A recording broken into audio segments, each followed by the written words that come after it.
Hello, Jermaine here, and I'm shooting this quick video to say a big thank you to all my subscribers. I've just checked and I realized that I hit over 500 subscribers, which is something worth celebrating, I think. It was only a couple of months ago, last year, April,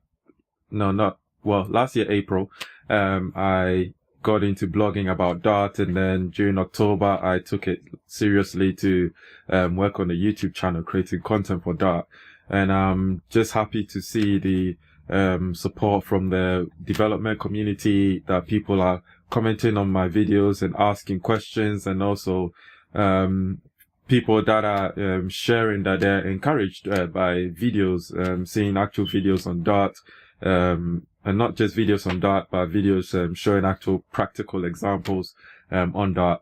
So I'm very glad for your subscription, and I'll continue to make good videos on Dart to the best of my ability. And also wanted to share that I've got a Patreon page set up.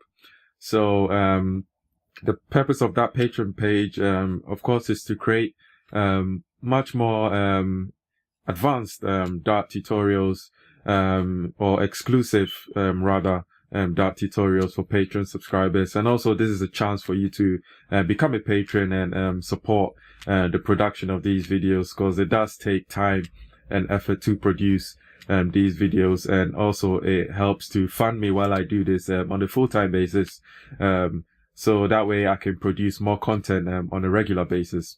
So if you're here and you've not subscribed, do hit the subscribe button. If you're not a patron yet, do check out my Patreon page. I've got a video uploaded there so far, and I'm looking to upload more. So yeah, thank you very much for your subscription, and I'm looking forward to speaking to you soon.